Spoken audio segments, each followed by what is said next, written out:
Hakikat kerohanian telah menguasai mereka. Hakikat itu bernama cinta.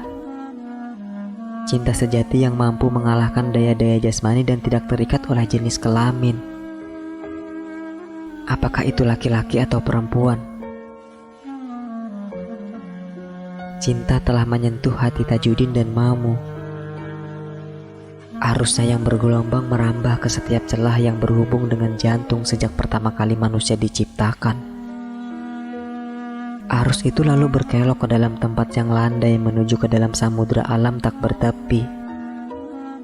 Ke tempat mereka selalu mencari di antara kicauan burung-burung dan memeriksa perwujudan di setiap wajah dan rupa. Sampai akhirnya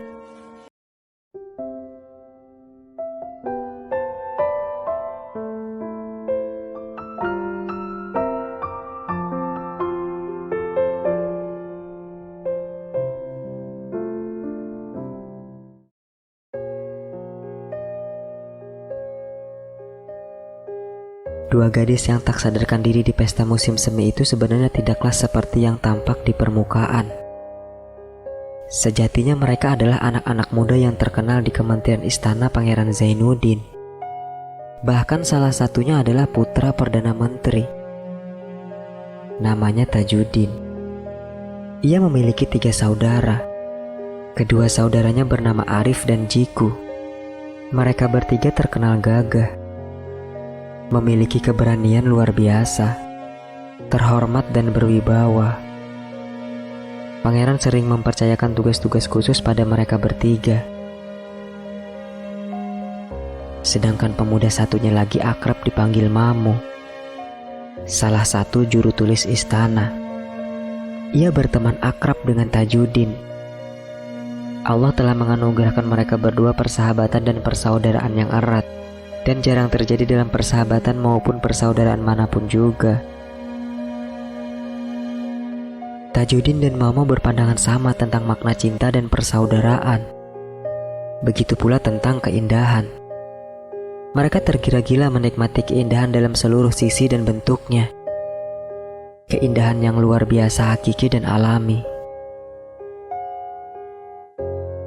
Maka ketika mendengar keindahan luar biasa itu antara lain dimiliki oleh adik kandung Pangeran Zainuddin, Tajudin dan Mamu tertantang untuk dapat melihat kecantikan dua putri istana itu, walau hanya sekilas seumur hidup. Untuk itulah mereka menyamar menjadi perempuan.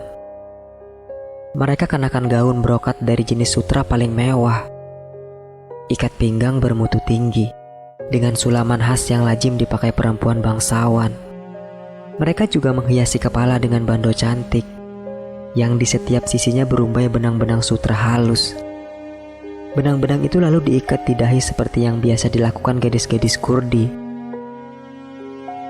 Ikat rambut yang panjang dibiarkan tergerai begitu saja di pelipis, seolah sepasang cambang nan elok mempesona. Setelah siap, Tajudin dan Mamu berangkat untuk menyaksikan dua pesona keindahan sekaligus. Pesona alam yang menakjubkan, juga pesona wajah cantik jelita Putri Buton dengan tatapan mata yang pasti mencengangkan. Sudah lama Tajudin dan Mamu menunggu saat-saat pesta musim semi. Mereka akan berusaha menyelidiki dan melihat langsung kedua peri istana itu. Tapi mereka kecewa karena tidak berhasil menemukan sosok yang mereka cari. Hingga sepulang dari pesta,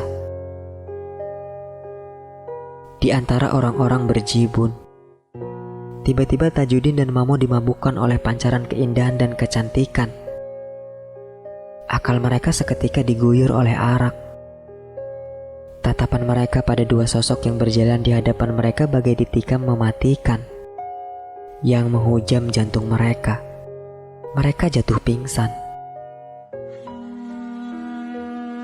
Hakikat kerohanian telah menguasai mereka. Hakikat itu bernama cinta. Cinta sejati yang mampu mengalahkan daya-daya jasmani dan tidak terikat oleh jenis kelamin. Apakah itu laki-laki atau perempuan? cinta telah menyentuh hati Tajudin dan Mamu. Arusnya yang bergelombang merambah ke setiap celah yang berhubung dengan jantung sejak pertama kali manusia diciptakan.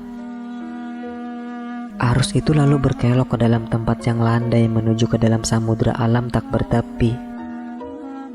Ke tempat mereka selalu mencari di antara kicauan burung-burung dan memeriksa perwujudan di setiap wajah dan rupa. Sampai akhirnya, pada sore hari di pesta musim semi itu, mereka temukan setelah sekian lama mereka pendam dengan menggebu-gebu.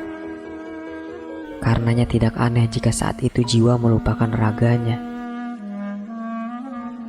Tidak aneh jika saat memandang, akal harus menghilang tanpa merasakan apa-apa. Tidak aneh jika cinta menguasai keduanya.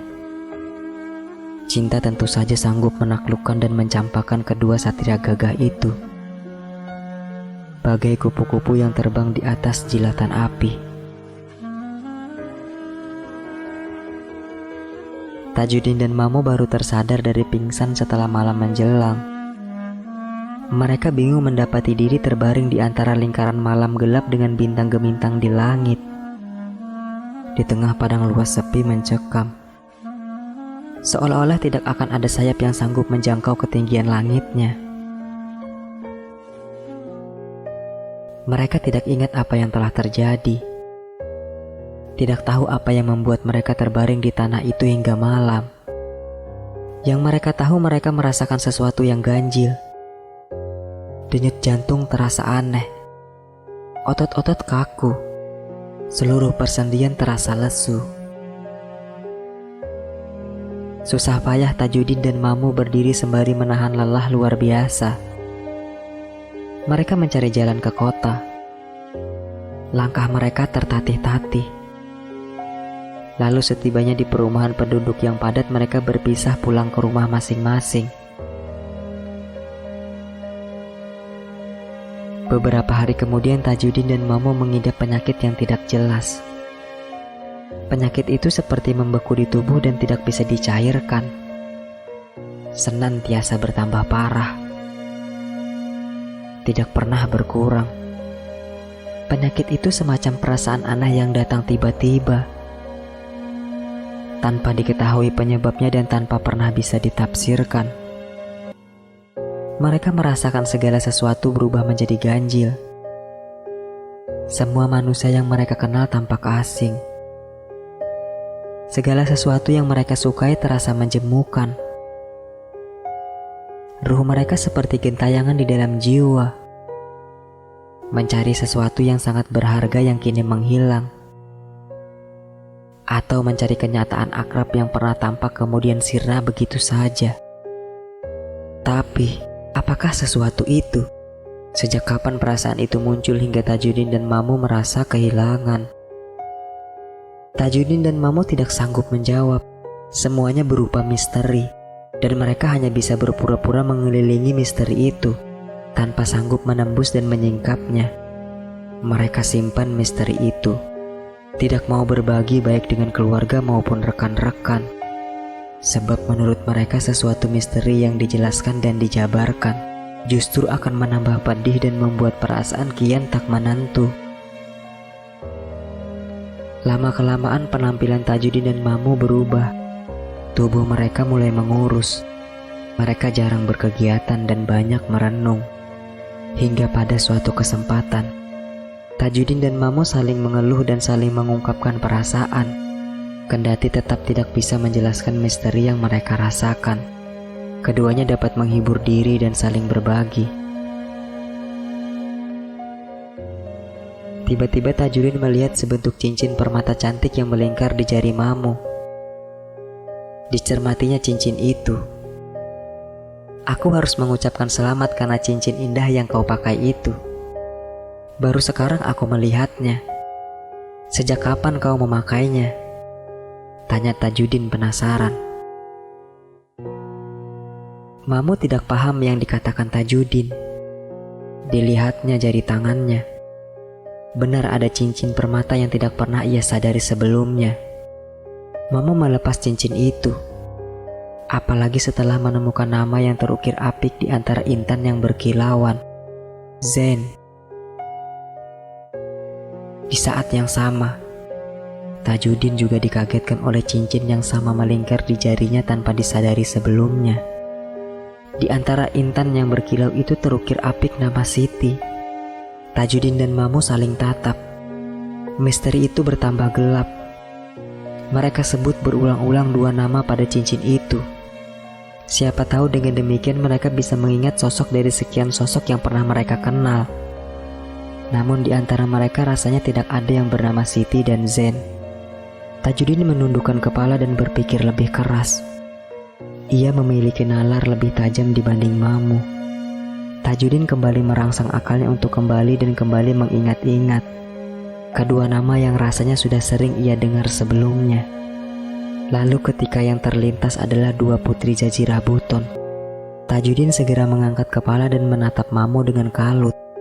Celaka, kedua cincin ini milik putri mahkota, milik putri Jazirah, adik-adik kandung Pangeran Zainuddin, serunya. Tajudin dan Mamo kembali menatap cincin di tangan mereka sekali lagi. Mereka amati setiap lekukan cincin-cincin yang berkilau indah itu. Ya pasti pemiliknya adalah adik-adik kandung Pangeran Zainuddin. Ajaibnya, kilauan cincin-cincin itu mengembalikan ingatan Tajudin dan Mamo dengan sempurna. Misteri yang mereka hadapi sedikit demi sedikit mulai terkuak jelas. Mereka menerawang beberapa langkah ke masa silam.